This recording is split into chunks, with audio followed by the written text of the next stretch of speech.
Most people automatically assume that gathering is always a bit of a boring profession that never goes through any changes. Well, in Mr. Pandaria, all of the gathering professions actually get a little bit of love just to make them a little bit more interesting, or even just to bring them all in line with each other a little bit. Now, firstly, there's some really good rare drops that you can get to actually make gathering even better, and we'll get onto that after the more basic changes. I suppose the biggest deal is the fact that you no longer need to go back through all of the old zones to level herbalism and mining. Instead, you can level both of them purely in Pandaria. So using ghost iron veins as an example for mining, and let's say green tea leaf nodes for herbalism, if you was mining a ghost iron ore, you won't actually get ghost iron ore. Instead, you'll get ghost iron nuggets. And you need to combine 10 of these nuggets to make one ore. So of course, the higher your mining skill is, the more of these nuggets you get, until the point that your mining skill is high enough just to actually get the ore itself. The same would apply as if you're herbalism. You're trying to get some green tea leaf. Instead, you're going to get torn green tea leaf, and you can combine 10 of these to make one singular green tea leaf. And again, the higher your skill is, the more of the torn tea leaf you get, until you get to the point where you can get the actual herb itself. This actually just makes leveling, mining and herbing feel a lot quicker, because you're in the current zones. You can be doing it whilst you're looking for rares, whilst you're farming lesser charms, to be able to use the lesser charms to get bonus rolls in raids. Even if you was leveling one of these while you're running around doing pet battles, it just means that you're in the current continent, being able to do sort of max level activities without having to go to all the old dead zones where there's not many people hanging around anymore. Herbalism have had a tool added as well. So miners get their mining pick, skinners get their skinning knife, and none of these tools need to be equipped. And you can go to the trade vendor and buy these, and just from being in your inventory, you're going to get plus 10 skill to whatever gathering profession you've got. So herbalists have now had a herbalist spade added. So for having this in your bag, it just gives plus 10 to herbalism skill. Now this is just to bring them all in line, where miners have had picks where they can get extra skill. Skinners have even had skinning knives, for going all the way back to the Beast in Upper Blackrock Spire. Well, now herbalists have got the same thing. It's going to still get a chance of getting some bonus loot when they're out skinning now by getting plump intestines, and it just contains some gold and some junk items, so nothing really worth getting too excited about there. In regards to what you actually mine and what you actually herb, for mining you're going to have ghost iron ore, which is pretty much the common ore of Pandaria, and then there's trillium ore and kipperite. The one that you need to pay close attention to is trillium though, because the trillium deposits are the rare nodes that you're going to be getting in level 90 zones. When you find a trillium ore, it can have either black trillium or white trillium, and you actually need both. One of the most expensive crafting reagents is going to be living steel, and this is one of the alchemy transmutes. To be able to use your daily cooldown as an alchemist, you're going to need trillium bars, and each trillium bar takes 2 black trillium ore and 2 white trillium ore. You'll also be able to get an alchemist to transmute your ghost iron bars into trillium, but I'll cover that more when we do the alchemy sort of deep dive profession video. But the main thing to know is it is a little bit RNG. You're not going to be finding trillium ore all over the place, and sometimes you'll get really lucky and get a couple of blacks, a couple of whites. Other times you'll just be stuck with all one colour. Kipperite stacks much higher than ghost iron ore, and also fairly common over in Dread Waste and Townlong. But the good thing is it can be prospected. It's only really used for a lot of engineering recipes, some blacksmithing recipes that actually got added later down the line. But because there's not really much of a shortage of kipperite, it can just be a particularly good one to prospect if you've got a jewel crafter. As for herbalism, herbalism's got quite a lot of different herbs you can pick, being foolscap, green tea leaf, which is the most common one, rain poppy, silkweed and snow lily. There's also char-touched herbs, which are a little bit like frozen herbs from Northrend, where you can get any of the herbs randomly from one of these, and also desecrated herbs, which the good thing is, even though the majority of the time you'll find yourself getting desecrated herbs, if you've got an inscription, you can mill these desecrated herbs, and you actually get quite a lot of them each time you go and pick one of these char-touched herbs. And you'll find them in the char-corrupted areas, one of the most common places probably being Kunlai Summit. Now, as always, there's going to be the more rare herb that you're going to need to be able to make flasks with, and this is called Golden Lotus. You can find Golden Lotus as its own specific herb node, which you can pick, and when you're lucky enough to find one of these, you also get a buff called Luck of the Lotus, which gives you the ability to sometimes find extra treasure from monsters in Pandaria, and this lasts 15 minutes. It's basically like a mini treasure finding potion buff, so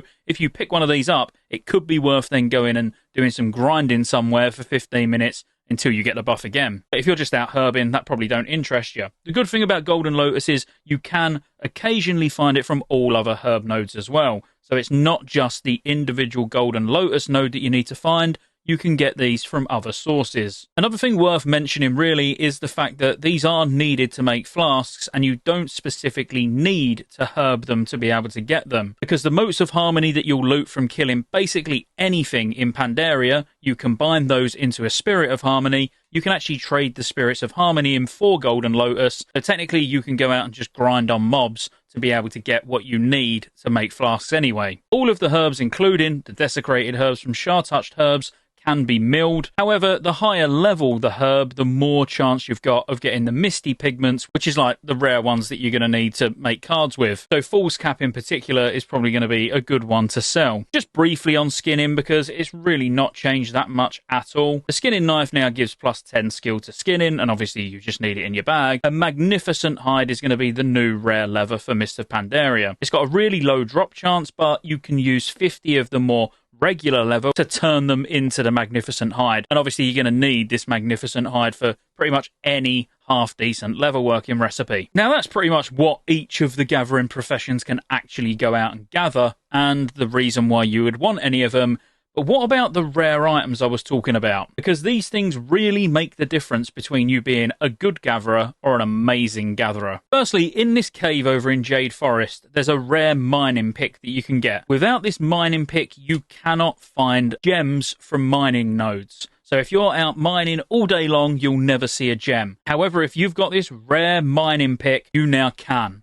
So if you really do a lot of farming, a lot of herbing, a lot of mining, you're going to want this mining pick, because it's quite literally free gold. However, you know as well as I do, it's going to be heavily camped. I suppose the one good thing is a lot of people's sort of farming alts normally ain't got that much gear, so if you're on a PvP server, gank away. I suppose the good or bad news is all the research I've done into this and the limited testing I've done with it myself, it's not ludicrous amounts of gems you're going to get. If you was to go out and fill your entire bag up, you might get 7 or 8 gems thrown in there. So it's not like every other mine that you go to you're going to get gems out of. So it's not ridiculously broken, but definitely still something you're going to want to get, because as I say, any gems is going to be free gold.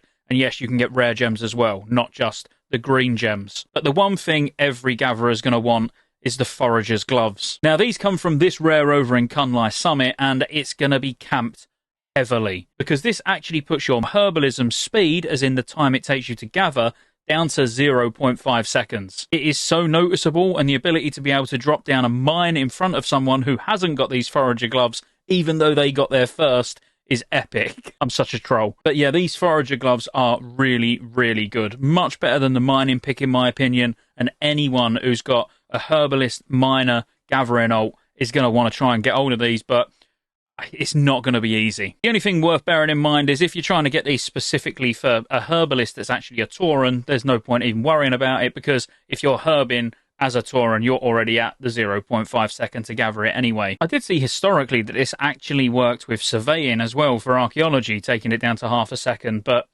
whether we see that or not, I don't know. Sounds to me like it was probably a bug. So yeah, it knocks off 1.5 seconds off of mining, taking it down to about 1.5 seconds, and herbalism taking it down to half a second. So either way, these gloves are absolutely nuts. They shouldn't have any benefit to fishing or skinning though, so again, it is just herbing and mining. The only other thing I want to touch on, because it can be kind of raid related, is the extra materials that you get from herbalism, which is water spirits and life spirits. Now, these are going to be nothing new to you. If you've been a herbalist before, you can get items where you use it and it gives you health back. But the mana version of this, you can kind of use as a pre-pot for a healer, because it's mana over time. These share cooldowns with pots, so you're not going to use both. And let's say you was a herbalist as an actual raider, you know, it weren't just your ult. On the pull timer, if you use one of these, it's going to give you mana over time, so you know that your potion's going to be ready in a minute. You can just blast out loads of heals while you're regenning that mana from the spirit. And yeah, it's kind of actually not too bad. That on top of the fact that Lifeblood gives an absolute crap ton of haste in Mr. Pandaria as well, especially in comparison to what you get now in Cataclysm. It's a really solid profession, actually. For some classes, the big haste,